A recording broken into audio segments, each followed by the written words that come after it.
Excellency President Azali Assoumani, outgoing Chairperson of the African Union, Excellency Lula da Silva, President of Brazil, Excellency Moussa Faki Mohamed, Chairperson of the African Union Commission, Excellencies, Heads of State and Government, distinguished ministers, ambassadors, invited guests, ladies and gentlemen, welcome to Ethiopia. It is an honor to be with you today. Since we last met, the world has witnessed profound transformations shaped by geopolitical competition, economic challenge, climate change, and technological advancements. While we celebrate the African Union permanent membership in the G20 and the opportunity it gives the continent to be heard on global issues, there are still important questions we need to address. What role do we, Africans, want to play in this evolving global power structure? And how do we become key players in the distribution of economic power? In an attempt to answer these questions, allow me to take a step back in history. Africa is where modern humans arose.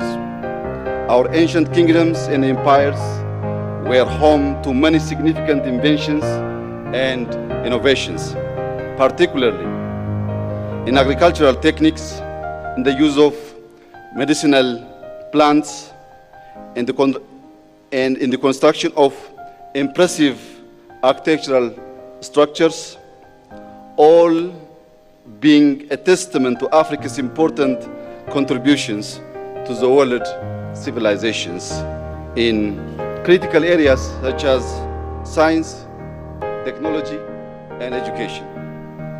However, our continental path towards greater achievements and progress was disrupted by colonialism.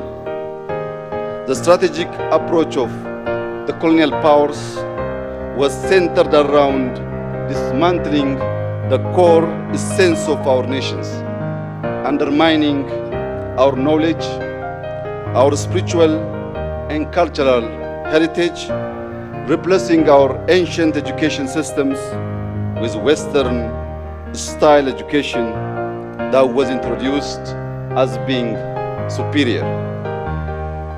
Even though Ethiopia dealt colonialism a heavy blow at the Battle of Adwa, attempts to undermine Ethiopia's unity by exploiting our diversity to perpetuate ongoing conflicts continued throughout the centuries. Excellencies, ladies and gentlemen, uncovering these deep historic facts and bringing them to light is necessary to move forward for us as Africans for greater self-determination and dignity. Our land is rich. We are blessed with favorable weather, arable land, water, forests, natural resources, and a large youth population who embody the great potential of our continent. We should not be seeking for aid.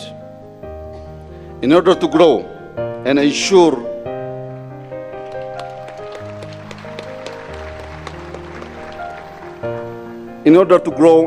sustainable development, education is key.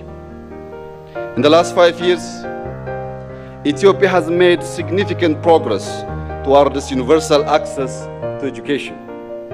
We have built over 30,000 kindergartens and primary schools. We are heavily investing in secondary schools and TVETs to ensure quality and skills development as well as meet labor market needs. Today, new technologies and innovative learning models can help our continent leapfrog into the future. Technology has taken learning beyond the classroom. Artificial intelligence is delivering personalized learning tailored to children's needs by breaking down cultural and language barriers. Such advancements will allow our youth to unleash their entrepreneurial spirit, problem-solving skills, and determination to overcome challenges on Africa's development path. But we all know that one of the major factors affecting education systems are investments and financial constraints. Our financing needs are growing due to climate change and the cost of living crisis, among others. Debt is a burden. Inequalities in the international financial architecture makes access to finance inadequate and expensive. The world needs to internalize the fact that the population projection of Africa in 2015 is 2.5 billion people, making us the most populous continent in the world. Africa's rise should be important to the entire world. We need to grow. We need to build infrastructure, assure food security, strengthen our health and education systems, and create jobs. All of this requires long-term financing. While I renew my call to all major financial agencies to consider the realities of today's world, and particularly for middle and low-income countries, allow me to draw your attention on some of the opportunities our continent has for the Africa we all want. First comes Africa's thriving digital economy. Majority on the continent have phones, and mobile data is rapidly growing. We are starting to produce large data sets that the AI system require to allow us to learn, make prediction, inform our policies, and act.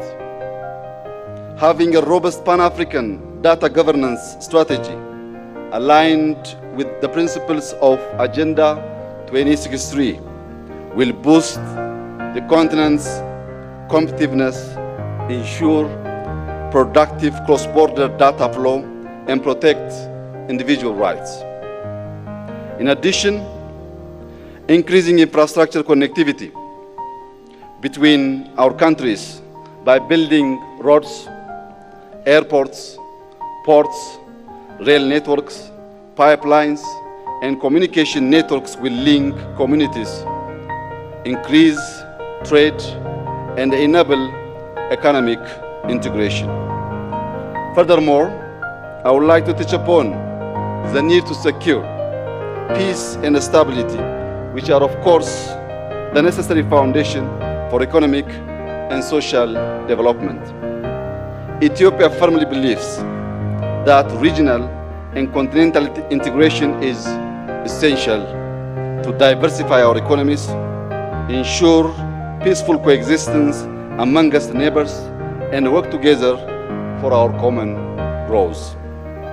Africa needs strong regional and continental platforms where national development challenges from a geographical, logistics, and security perspective are taken into consideration.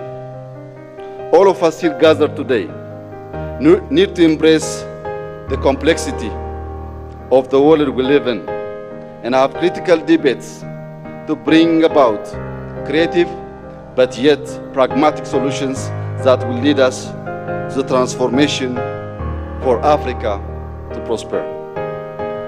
I conclude by thanking our outgoing chairperson, President Azali Assoumani, for his leadership and for representing our organization on the global stage.